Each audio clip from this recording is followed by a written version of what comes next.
get started. Celeste, please call the roll.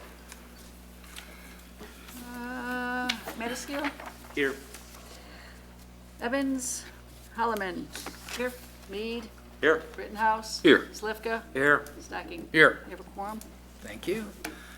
Next item is the approval of the agenda for this evening. Move to approve. Second. Moved and seconded, all in favor? Aye. Opposed? All right, and our next item is approval of the minutes of the September 24th, 2020 meeting. Move to approve. Second. Moved and seconded, all in favor? Aye. Opposed? All right, before we get started, David, I believe we have a new planner in our midst. We do. Chayton Drew is our new city planner. He joined us Monday.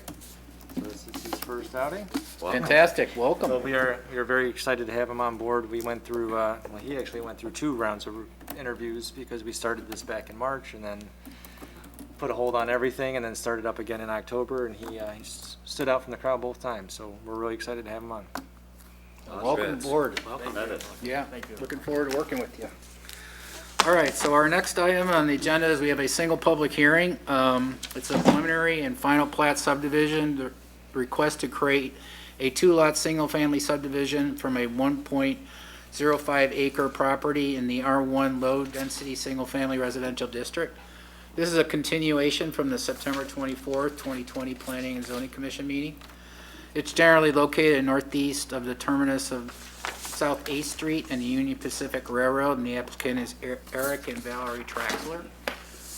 For those who were in the meeting last time, we're not going to go through the reading of the rules. Basically, we'll have the initial presentation from the applicant.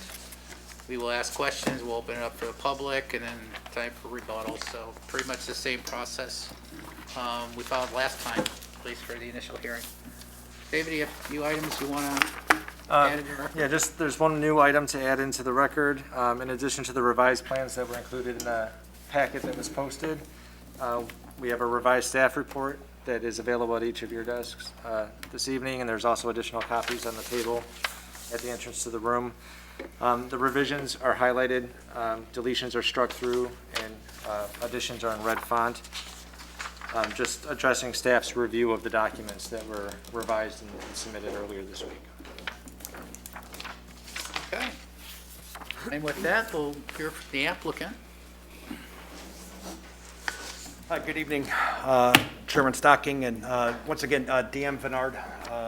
I've been working with Eric and Valerie on the maturation of the property here. And so just a brief overview of what, very accurate with what you laid out, is you're looking to take the 1 lot and the 2, still keep it the low-density R1 zoning classification. We adhere to the dimensions, the frontage, the 100-foot minimums, the lot sizes, the variances that are requested are very common elements to what's existing in this little hamlet of Geneva, and that little area in which there's, sidewalks, curb and gutter, and the roadway itself. What's new, and really what was absent 2 weeks ago, was the tree preservation plan is the biggest add. We did not have that before you on the 24th. That has been submitted, and actually I've had an opportunity to speak with Mr. DeGroot about some areas that, and it's actually noted in his recommendations as well, that need to be corrected. In addition to that, Commissioner Evans had some good points that were in the roadway agreement that were also revised and resubmitted. I will say that with this, it not just submitted it to staff for the review, the Traxlers have taken the liberty to share with their neighbors as well, so they didn't have to go online as well to look at this stuff. So quickly, those are the 2 chief changes that you'll see within that, and there's still some tweaks within the tree preservation plan, but and some clarifications, which we were doing up until even Sunday within that. So with that, quickly within the plan, you'll still see the landscape plan. One of the notes that Mr. DeGroot noted that needs to be revised is also our parkway trees are right now shown on the private property. Those need to be pulled within the right-of-way. They meet the species requirements by the village, but we need to pull those forward. So just a quick reminder is the existing Ketterman driveway that's in the right-of-way now. This area that's shaded will be removed and then replaced with a 18-foot drive, which is consistent really with this narrowing part of 8th Street. As you're further north on 8th, if you may recall, it was 20 foot and it narrows down to here. Crawford is about 14-foot pavement right here, narrows as you go a little further east. And very consistent with this area is keeping the no parking signs within the new improvements along 8th is what we're adhering to. Very busy site plan, but all these points are tying in with the sanitary line. There's an existing manhole here that will pull up on the west side of the drive. And then on the east, there's a culvert for the stormwater that we're extending all the way to the north. That's a flared end section here. There's an open component here. One thing that you'll note from our discussions 2 weeks ago, it was brought up about the existing culvert and some of the safety concerns with that. It is, you go down and you take that turn to go to the east off of Crawford, it can be sketchy. So we did add, very consistent with what's in there, a split rail fence along there as a reminder that right now there's nothing on site. So that was added to the plan as well. Water line, there's actually a B box as well as a hydrant down there coming up and connecting in with the railroad. I got John Geneva from Wolpert Engineering with me here this evening, as I did 2 weeks ago.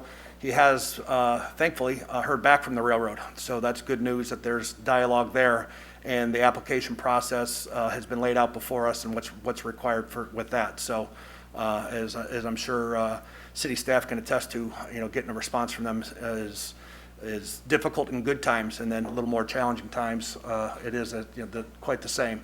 The one thing that's changed as well is we've adhered to the city requirement for a buffer along the southern boundary, and that is, so this is just allowed for a little better home placement and being able to maybe add a little more square footage there.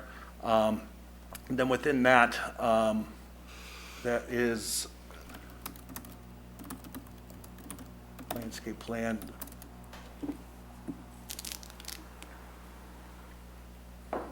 The designs of the bioswales haven't changed. Just trying to get to the tree preservation plan, so.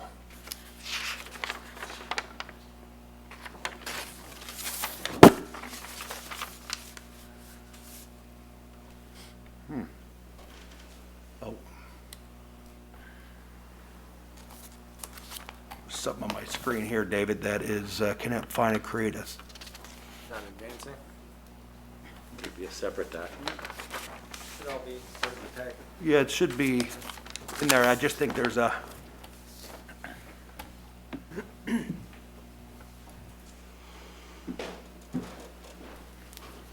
think that prompt is keeping me from. Oh, no, the mouse is up on the screen here, so, Oh, didn't go far enough. yeah. Kind of the extent of my IT skills I'm displaying as well. So within the tree preservation plan, this is what is new in the packet. Our arborist was on site, and then as you'll note in the packet from David is that the city arborist has been out there as well. There's a few recommendations and changes, and also some points of clarifications. Trees 7 and 8, right now we're showing tree protection here, but yet tree 7 is being removed. That was actually a mismark. We were able to get on site and verify that tree 7 will stay. So that tree protection is accurate, but we do need to mark that tree will be retained. Tree 9 is a white pine that our sanitary line runs right underneath. So that is one that in being able to run right along, we need our, as you're probably all familiar with Illinois Department of Public Health, we've got to keep separation between sanitaries and water lines, so that's why we kept this on the west side, and keeping that as close to the new roadway as possible. But that needs to be, that will be raised with that there. And then as David's received some comments, as staff's received some comments about some additional tree protection with our neighbors to the north and as well as to the east. I believe there's arborvitae that, if I have that correct, that we are definitely in agreeable to. There's, so that component is not an issue. And then within here, the biggest change that Commissioner Evans pointed out was there was a parking provision in there for no more than 12 hours. That's been updated to remove that for all parking must need to be in the private drives. So with that, we would welcome any comments from the public or the plan commissioners. We appreciate your patience with us. This should have been in front of you 2 weeks ago. All right, thank you. Anyone? John? Do you have Just a something? couple things. So tree 7 is staying. Yes, sir. So the condition that's in here to clarify whether it's being removed or protected can be changed to Yes, being that is, protected. that was, in all fairness to David and his revision, that Right. happened after, after That's fine. the revision was sent out. Question for you. We're now calling this a driveway versus a street per the common driveway maintenance agreement, right? So that's a slight change.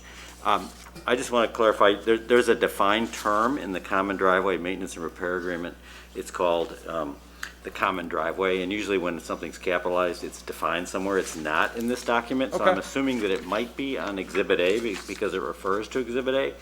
So if you could, it should be defined somewhere for the agreement, and that can be on an exhibit, but if not, you might want to add the definition. Yeah, here, I appreciate that, Commissioner Mead. That is a point that we should, if we're going to reference it, have a definition for it. It might be. Oh, and then your neighbor immediately to the north, I'm not sure if they're here this evening, but at one point they had said they had a civil engineer of their own look at this and suggested that the bioswale on Lot 1 be moved to the north end of Lot 1 to benefit both properties. Was that considered? Is that not needed? And does the city's engineering staff agree with the placement of the bioswales? Well, it is, and John, I don't know if you, yeah, I'm going to defer to, Okay, sure. Good evening, I'm John Griebel with Wolpert. Do you need my work address again? Okay, 1815 South Myers Road, Oak Brook Terrace, 60181. I believe the engineering comment and the comment from the adjacent property owner, civil engineer, was that they were concerned about water running off the property and suggested relocating the bioswale so it's along the north property line. And what we did was we had a French drain around the perimeter of the pool, and what we did was we moved that French drain and actually extended it farther to the west so that it's right on the property line, so on the north To the property north, line of Lot okay. 1. So that's going to pick up any kind of runoff from Lot 1 before it goes on. So that'll benefit water coming from the south and the north, and our staff, city engineering, has looked at that as well? Correct. All right, thank you. You're welcome.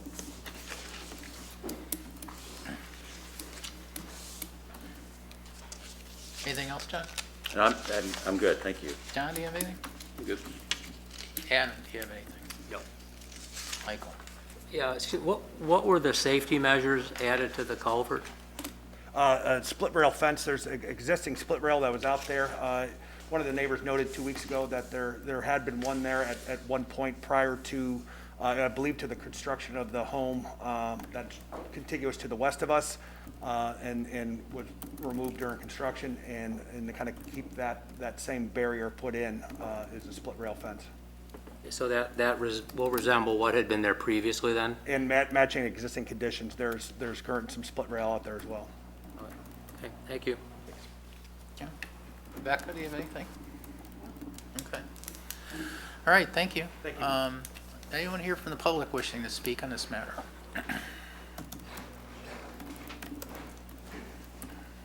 My name is Carl Austin. I live at 1 Crawford Avenue, Geneva. Just a couple quick comments. One, just since there are going to be 6 trees removed from the parkway, I think it'd be good if the neighbors at least had some input into where the new 6 trees are going to be put in the parkway. Obviously, I think that they're going to currently be, all the 6 trees are going to be, they're removed from the parkway, are currently on the west side. So it makes sense that some are at least in the location similar to where they're being removed rather than all of them on another direction. So just hopefully we can get some input into where the trees are. It's going to really change the look and the feel as you're coming down 8th Street. I mean, it's going to be very different, very different view for us. And then my last comment is, I brought this up last time, and looking from the site plan, it hasn't changed. So 8th Street jogs towards my property before the trees. I also have a diagram for you. Here's the tree, here's where it jogs. This is from your site plan. So I'm just wondering, last time you said it jogged towards my property because of that tree, but it jogs way before, well, I mean, this is your site plan. It jogs towards our property before the tree. You said the reason that it jogs towards our property was because of the tree. You're trying to save a tree. It's just obviously not the case. Yeah. Certainly. So, that's, I made a statement that we right around the north line, if I can touch, maybe go back to the site plan, we could maybe be able to see it a little more accurately. Well, if I can, so right around here, so we got the existing drive coming up. I touched on that. We met on site with neighbors a couple times, most recently in mid-August, I believe the 17th, if I'm not mistaken. And we had right around this, this is the northwest corner of the Traxler's property, where we were able to start to move it over. We were looking to try to save as much coverage, if you recall, is the foliage with the Ketterman property to the west. That's why around that northeast corner, we took and tried to shift it slightly to be able to pull that back in. If you look at your next Sir. diagram, it actually has a road and a tree, and you can see that you move it. Mr. before- Stocking, if I can. Sir, please let him finish the discussion. So that was the testimony that I had before you 2 weeks ago, which is consistent with what the intent was, shifting this over, slightly, still within the right-of-way, Right. still maintaining within the right-of-way, and pretty darn close to being centered within that right-of-way. Right. To try to save as much coverage we can. May not be high-quality material, but it's still good coverage. Do you want to respond to his tree removal questions that he had in terms of the trees? The initial point, yeah, thank you, sir. I appreciate that. We're open to, to working with staff and the recommendations and adhering to the tree, the ordinance that's within there regarding the replacements with that, the locations therein. We've got some flexibility within that, so I don't see that as a stumbling block whatsoever. Is your sanitary line going to get in the way, or is that? On the west side, there's the potential, as we're hugging this tree, we've got coverage here, so there's decent, if we go back to tree preservation plan, it doesn't pick up a lot here, but to your point, Chairman, is that we need to be mindful of, the root ball and the sanitary, but the opportunities to place it, east or west, or, that, of the drive is something that, if it can be planted and be healthy and sustainable, that we'd definitely be open to that. Okay.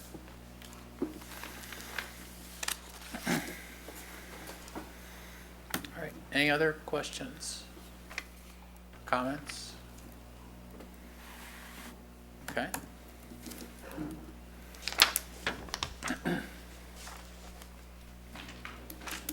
Remind me, the culvert, I know you're putting a split rail fence around it to at least identify it for vehicles and others.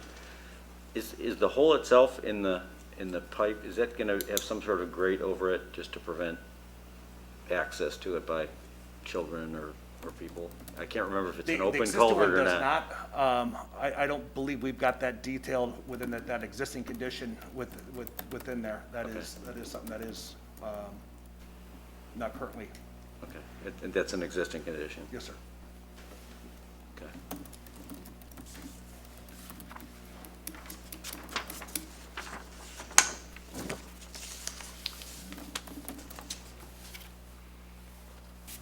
Any more?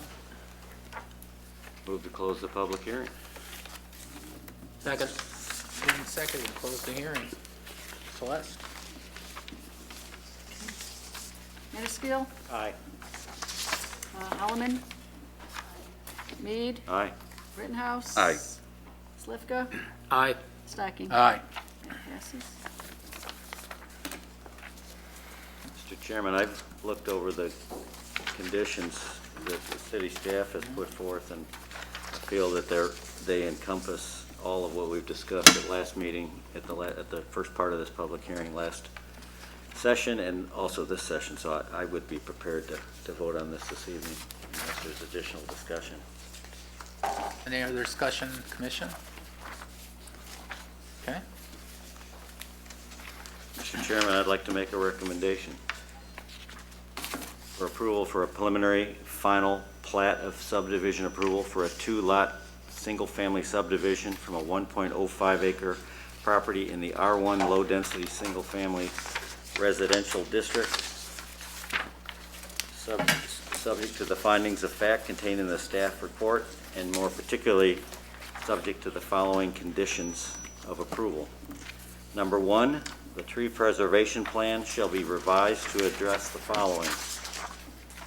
A, the large ash tree, 36-inch diameter, on the adjacent lot to the north was not shown on the plan. This tree should be fenced to at least 15 feet outside of the drip line prior to the start of any site work. B, there is a row of small conifer trees along the adjacent lot to the west that were not shown on the plan. These trees should be fenced to at least 10 feet outside their drip lines prior to the start of any work.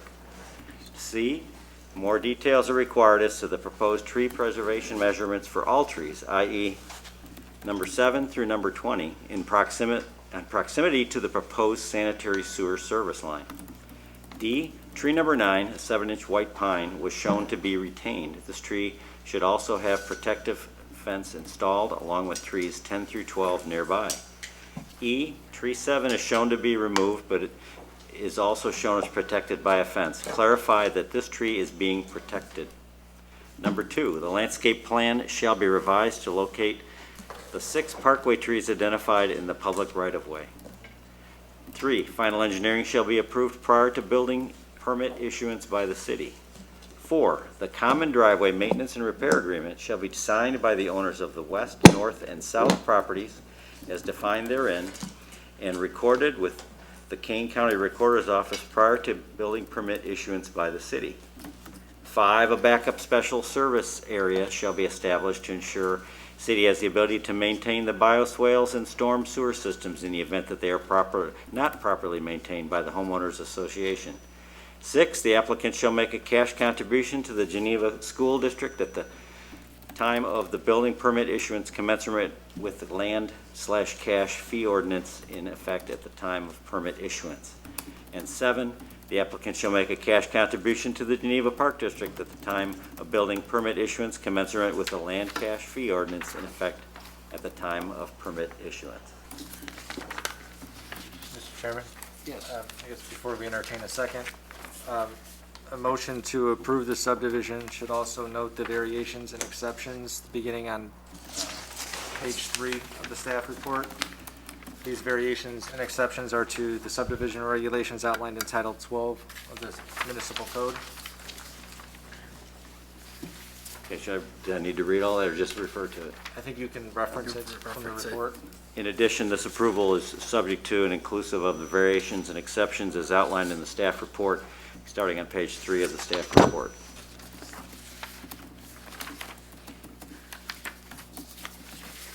Good. Second. Moved and seconded. Celeste?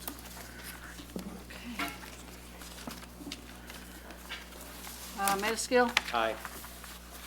Holloman. Aye. Mead, Aye. Rittenhouse. Aye. Slivka, Aye. Stocking. Aye. All right. Thank you. Yep. So, Thanks to city staff as well, working with us through this. It's been very helpful. so this recommendation will be forwarded to the city council for their consideration on October 19th. It's a Monday evening at 7 PM in this same room. All right, thank you, everybody. Appreciate your participation.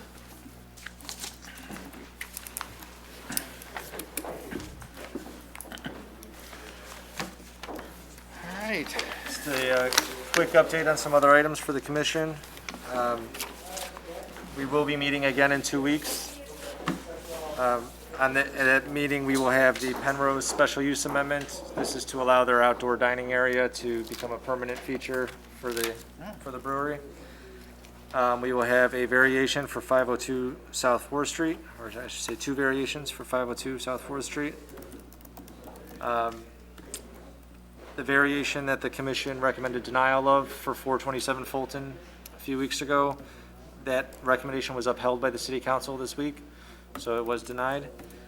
The applicant has indicated that they will look at all other alternatives that may or may not include a variation request over the winter months here. Okay. And then looking ahead, we will have Emma's Landing likely in November. Good. They've resubmitted their plans just today, so we'll get those routed for review and posted online. And after the second review, we'll be able to determine if it comes to the commission or not. And then the Mill Race Inn project, we're planning to bring that incentive request to the city council at the end of the month here on October 26th. Okay. Dunkin' Donuts? There has been some progress on Dunkin' Donuts. They had to remove the Tyvek because it had been exposed for too long, so they did that. We've been working with them to get a construction schedule. They started putting some of the siding up on the back of the building, so they are back on site and becoming active. And they've indicated to us that their goal is still to open in the fourth quarter here. Okay, well, that's good. I'm sorry, what was the last thing you Their said? goal is to open in the fourth quarter here, Oh, before the end of the year. That's good they're out there finally. Yeah, absolutely. Okay. Think I got anything else? Where's Ma'am? How do we end the meeting with Yeah, that? it's just saying. Well, you can't adjourn without Ma'am. That's right, that's the deal. Move to adjourn. Thank Second. you. Thank you, John. Go Bears. Go Bears.